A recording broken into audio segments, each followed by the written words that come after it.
Hey everyone, welcome back. I'm going to be doing a video on rentals because someone asked me in the caption, which I'll put up here. But anyways, let's get into it because the rental market is also booming. My name's Tomasz Skublak. I'm a local realtor here in Burlington, Ontario. And today we're tackling one of the biggest questions on every home buyer's or renter's mind. Is it better to rent or buy in Burlington in 2025?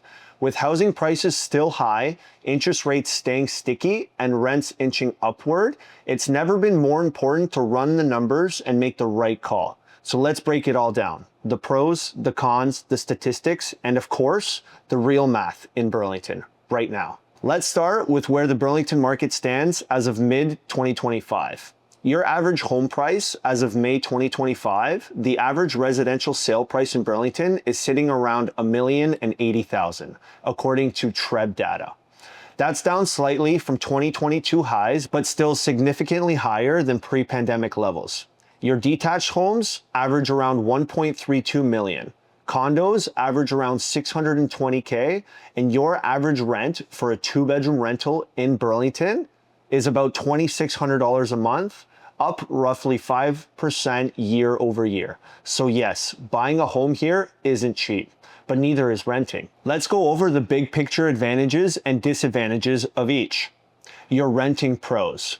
Lower upfront costs, no down payment, no land transfer tax, and you have flexibility, which makes things easy to move for jobs, lifestyle changes, or downsizing. You have absolutely no responsibility for repairs, taxes, or maintenance, and you have predictable monthly costs. Here are your renting cons. You're not building any equity. Rent prices increase annually with less control over your space. Renovations, pets, sublets, etc. Here are your buying pros. Long-term investment. You're building equity as you pay down the mortgage for potential of appreciation, especially in stable markets like Burlington. You have more control. You can remodel, rent it out, build a basement suite, etc. Fixed mortgage payments give you stability as well.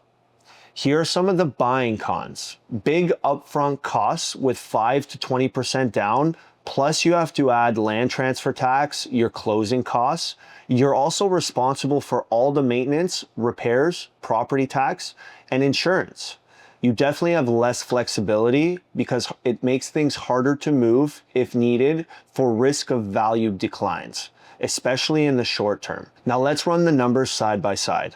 We'll be comparing renting a two-bedroom unit versus buying a two-bedroom condo in Burlington. Option 1. You're renting a two-bedroom for $2,600 a month. Your total cost over 5 years is going to be $156,000, but you do have flexibility. Unfortunately, you have no equity built. Option number 2, buying a condo for $620,000. With 20% down, it's going to cost you $124,000. With a 5-year fixed mortgage at 5%, your monthly payments are going to be $2,920 per month.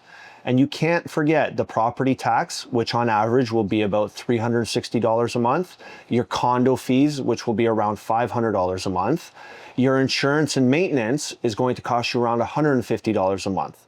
That's a total monthly cost of $3,930 every single month over 5 years, which totals $235,800 in sunk costs, with $80,000 to $90,000 of that money going to interest alone.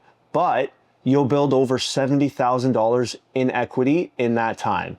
And if your property appreciates even 2 to 3% per year, you're looking at another $60,000 to $100,000 in value gains. So here are your other key considerations. How long do you plan to stay? If you're staying less than 3 to 4 years, renting makes way more sense. But if you're thinking long-term, 5+ years, buying can be a better investment despite higher upfront costs. We're in a high interest environment. That increases your mortgage costs, but also protects home values from sudden spikes. If rates drop in 2026, refinancing could lower your payments significantly. Let's talk about market stability in Burlington. Burlington is consistently ranked as one of Canada's best places to live, with its great schools, safe communities, and proximity to the GTA.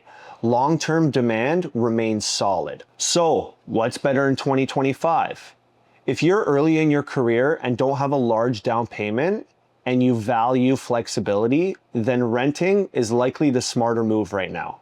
But if you plan to stay 5+ years, have the cash for a strong down payment and want to invest in your future, then buying, even at today's prices, can still make long-term sense in Burlington.